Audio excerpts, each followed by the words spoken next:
Yo, yo, what going on? It's your dog, the Ultra Melanite, and it's time again to address the big black gorilla in the room.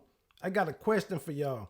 Y'all ever wonder why all of the nice suburban neighborhoods are predominantly white and all of the predominantly black neighborhoods are low ghetto rundown projects? Well, let's break down the why. At one point in American history, black people built the strongest, most profitable communities in America. These communities thrived up into the early 1900s, despite being attacked and destroyed on several occasions. Wikipedia documents at least 50 black cities that have been destroyed since the Civil War period. Here's a list of a couple of them on the screen for you.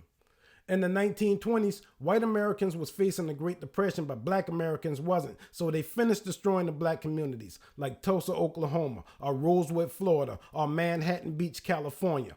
The black refugees had nowhere to go. The United States was facing a housing crisis because of the Great Depression. So the United States created housing projects for white workers and their families who could afford them.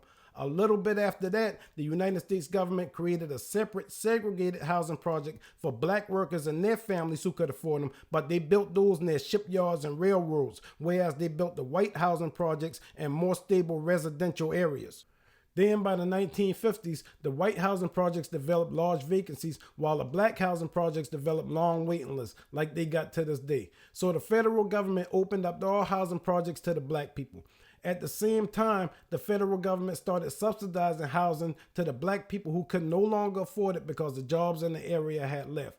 This is how black people ended up in housing projects. This is how black people ended up in government housing. Right? At the same time, the FHA, the Federal Housing Authority, created hundreds of thousands of single-family homes and new areas called suburbs. They subsidized these housing, but they did it only for white people. So the federal government subsidized housing for black people in the housing projects, but they subsidized housing for white people in the suburbs.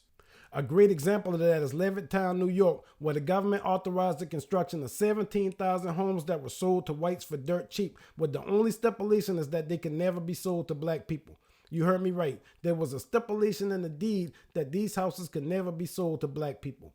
So in a nutshell, black people don't have nice communities because the government wouldn't allow us to.